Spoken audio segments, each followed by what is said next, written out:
Alors, nous allons poursuivre notre formation sur les différentes fonctions d'une entreprise. Nous avons parlé récemment de la fonction de direction et aujourd'hui, nous allons parler de la fonction des ressources humaines, la fonction RH.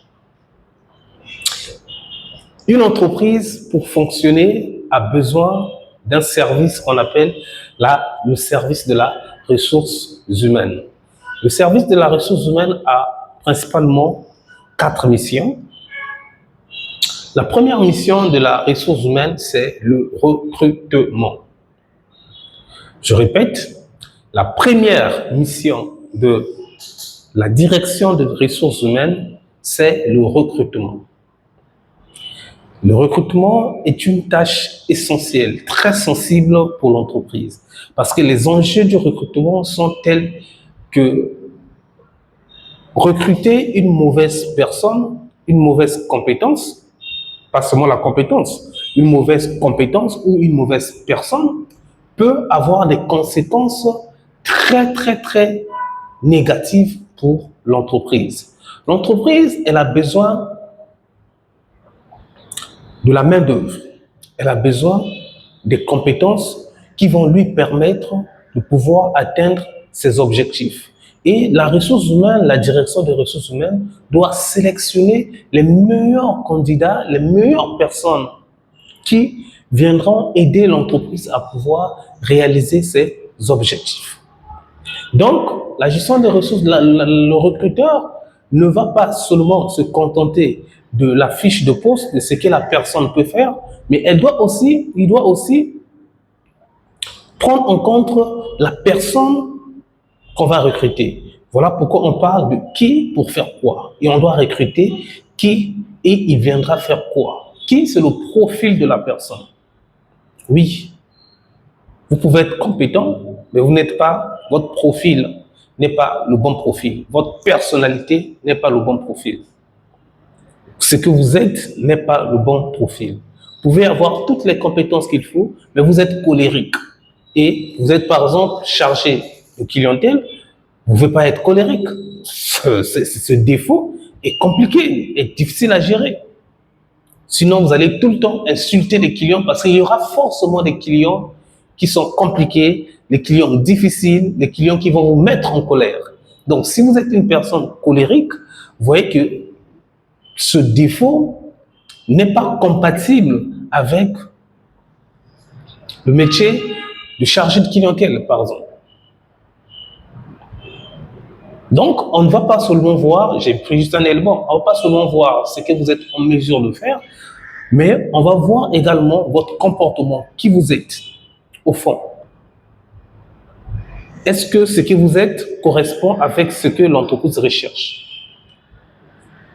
Donc, le recrutement est très important. Donc, la première mission, c'est de faire le recrutement. Et pour faire le recrutement, il y a un processus que le recruteur va suivre, notamment la construction de l'offre d'emploi. On construit l'offre d'emploi en fonction des besoins de l'entreprise. On a besoin de qui? Il viendra faire quoi? Profil de poste, fiche de poste. Le profil de poste, c'est la personne qu'on recherche. Le diplôme, il habite où, sa situation matrimoniale. Il y a certains postes où on a besoin des gens mariés, même si on ne le dit pas. Puisque une personne mariée, on va se dire qu'il est déjà responsable. Il y a certains postes, on a besoin des gens qui ont plus de 40 ans.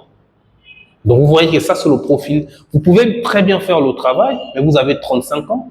On ne vous prend pas parce que vous êtes incompétent, mais parce que votre profil, avec ce qui recherche l'entreprise, n'est pas compatible. Même si sur certains points, je ne suis pas d'accord, mais c'est comme ça que ça fonctionne. Donc je vous explique, c'est comme ça que ça fonctionne. OK? Une fois qu'on a construit l'offre d'emploi, le recruteur construit l'offre d'emploi, il publie l'offre d'emploi, il diffuse l'offre d'emploi à travers des canaux officiels ou encore sur les réseaux sociaux. Les gens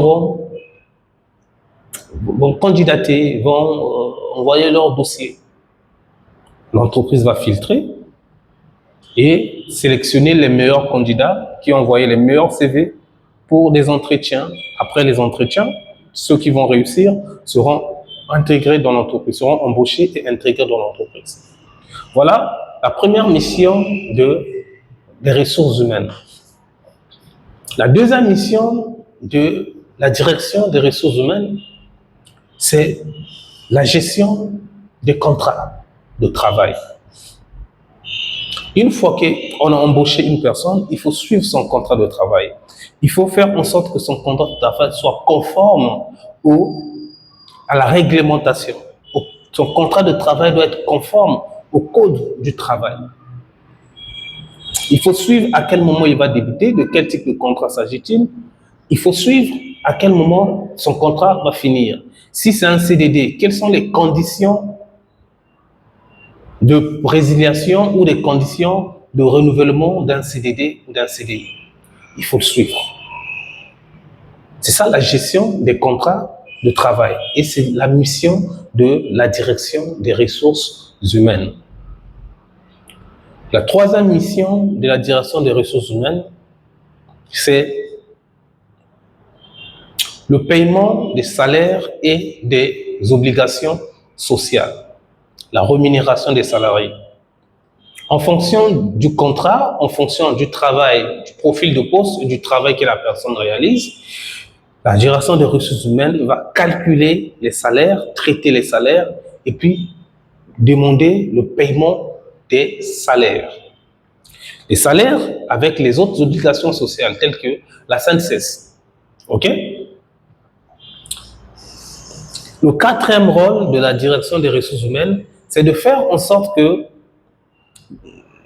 les conditions au travail puissent être améliorées. Donc, l'amélioration des conditions de vie au travail. Parce qu'un salarié une entreprise qui est propre, correcte, qui met ses employés dans le confort, il verra ses employés faire réellement le travail. Tout le monde aura envie de venir en entreprise parce qu'il y a du confort en entreprise. Parce que l'entreprise, en réalité, c'est dans la vie d'une personne, c'est l'endroit où la personne passe le plus sa vie. Oui, c'est l'endroit où la personne passe le plus sa vie. Donc, les conditions de vie au travail doivent être optimisées, optimales, doivent être bonnes. Ça doit être des bonnes conditions, ça doit être le confort. Quelqu'un qui travaille dans le confort sera un peu plus productif que quelqu'un qui est inconfortable. Quelqu'un qui travaille dans la chaleur, c'est un peu compliqué. C'est ça la mission de la direction des ressources humaines. J'ai oublié si c'est un adage qui dit si un manager, si l'entreprise veut que les collaborateurs, ses employés puissent prendre soin de ses clients, de son matériel et de son argent, l'entreprise doit prendre soin des collaborateurs. Donc, si vous voulez que votre entreprise puisse avancer correctement, prenez soin de vos collaborateurs, prenez soin de vos employés et vos employés prendront soin de votre matériel, de vos clients et de vos finances. C'est de ça qu'il s'agit.